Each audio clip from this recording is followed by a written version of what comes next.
Hi, let me tell you about one of the greatest role-playing adventures I ever ran. It was in June of 2006. I remember the date precisely for a very good reason. What had happened, I had just finished going to a convention with my friends in Germany, and they said, "We all want to play Call of Cthulhu with you, Sandy. Run a game." And I said, "Okay, I'll spend the afternoon building the game, and then we'll play it that evening." And there was... You were in it, Lincoln. Were there 10 people there? 12 people there? There was a huge number of participants in the game. Yeah, it was like 12 people. It was like 12 people. So we got together and started playing. And it was loosely based on the Lucio Fulci movie, The Beyond. It was set in British Columbia. And so they're trying to refurbish this hotel. And these bad things kept happening. And a couple different bad things kept happening.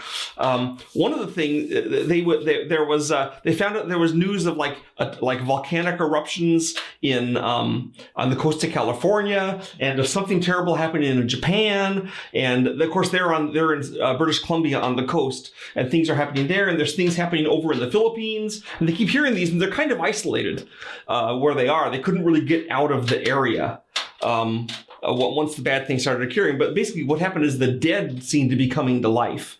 Now, the players had asked me at the start of it, I said, "What's the date?" And I said, "Oh, well, it's a week ago." And they said, "What do you mean a week ago?" "Well, it's like the end of May 2006, because now we're in early June." And they go, "Okay, got it." And then as the game went on, the days kept advancing, and then things get worse and worse. And eventually the players realized that what was happening was like, the whole ring of fire on the coast of the Pacific was unscrewing, and the dead that were rising in the area, different things are happening elsewhere, but things like that. It was literally the end of the world.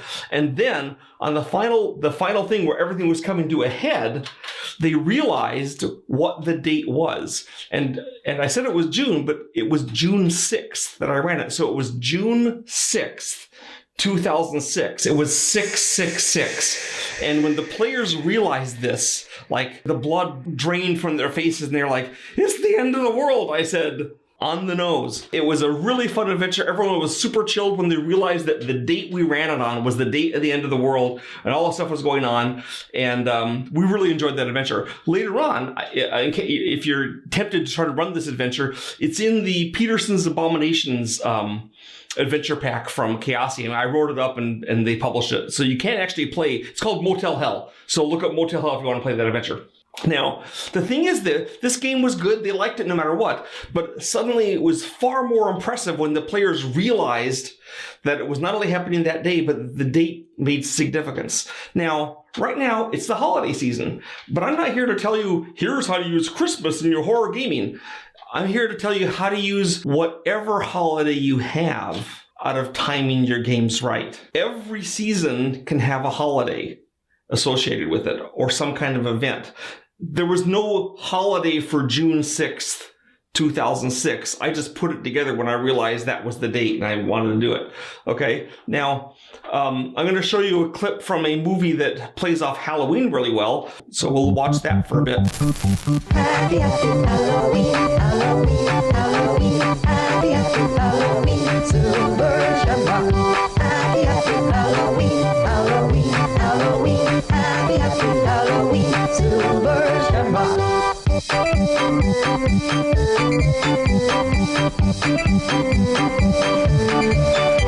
So this is from Halloween 3. I still text my friends Silver Shamrock every Halloween because it's super adorable. And Halloween 3 is a lot of fun. They take a holiday, they made it scary. Of course, Halloween though, it's pretty easy to make Halloween scary. How many Halloween-based adventures can there be? That's low-hanging fruit. But what about Arbor Day? Next Friday, April 24th, 2020, is Arbor Day. Arbor Day, you think? What the heck? Well, for those of you not in America, Arbor Day is the day where you're supposed to go out and plant trees. Okay? It's not much of a holiday. It's Arbor Day. I picked this arbitrarily, but think of the horror movies that involve trees. In The Evil Dead, there's the scene where the trees assault the woman and all the evil comes out of that. In fact, the bad guy in The Evil Dead is a Sumerian demon of the forest.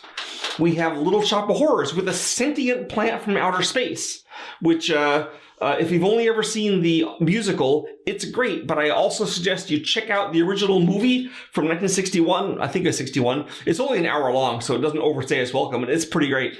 Then there's a Poltergeist. Now, Poltergeist, when you think of it, you don't usually think of the tree, but the tree is like another character in the movie. The way it looks, the way it seems to be doing things. The tree is actually a major part of that storyline. Then we have The Conjuring. Again, The Conjuring, not about the tree, but the tree where the witch is hanged is like a major image that looms over that movie, a symbol of evil. Sometimes a symbol is better than a actual monster that's a tree or whatever it is, because you can't, I mean, if you went out in The Conjuring and cut down the tree, it wouldn't stop any of the stuff that's going on, right? So it's just a symbol. And heck, even The Wizard of Oz, not primarily a horror movie, but man, it's got scary trees. So let's say you wanted to do an adventure about Arbor Day. Here's an idea. I took about 5 minutes to come up with this. An organization that opposes global warming is getting people to plant trees next Arbor Day. They have set up a deal where anyone who sends in some small amount of money gets a free tree with instructions how to plant it. We actually are doing planting of trees now, right? Now, and in this deal, though, the group has included a starter fertilizer for the tree. Put this in with it. But the fertilizer is dried blood, which they don't tell you. And of course, they're cultists. And of course, the tree sprouts into something terrible. Maybe not a monster, but if they get trees in enough areas, it sets up some kind of web or grib or thing. Now, look at this image I got of this awful real place. This is an actual spot on Earth. What's about to occur here? Well, who knows, right? My idea is, people are planting the trees. How could the players stop this? Maybe they couldn't. Maybe they have to go to the source of where they're getting the dried blood. Who knows? Now, of course, if you want to do an Arbor Day adventure, you don't have to use my Save the World cultist idea. You can perform your own. You can steal a plot from any of the films I mentioned that all use trees, or use your own. You could easily play one or more of these into a sinister, evil Arbor Day scenario. And here's my challenge to you. Do a scary Arbor Day scenario on Friday, April 24th. You got several months to get it together, guys. And if you do, please post it to me. Hashtag Arbor Day. Hashtag Arbor Day Horror. Got that? Now, if you're planning the game on the last Friday of April next year anyway, that's Arbor Day. You have an idea for it. But here's the thing. What I'm trying to do here in the holiday horror is not talk about how great Arbor Day is for horror, because, like, seriously, Arbor Day. But anytime you're trying to think of an adventure and nothing springs into your head, check up any interesting holidays or anniversaries in here. For example, right now, I'm creating this broadcast. It's December 11th. I know it's not being broadcast on December 11th, but that's when I'm creating it. So I looked up what I could found. And first of all, let's admit not everything's going to be coherent for the date. For example, December 11th is when Bernie Madoff was arrested. Okay. It's also when Indiana became a state. I can't see why that would matter as an anniversary, but it turns out it's also the day that Germany and Italy declared unprovoked war on the United States in 1941.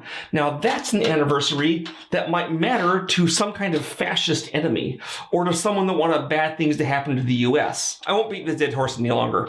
You can get good ideas for scenarios by looking up times and dates and things that happen. Using the date of your game gives you additional ammunition to use in creeping your players out. And another tip, another reason that I like to run games in the modern times is if I can set the date to today or just before or just after, then sometimes I can use this fact to use additional ammunition to creep them out. And with that, I bid you adieu for now. Have a Merry Christmas and a Happy Holidays.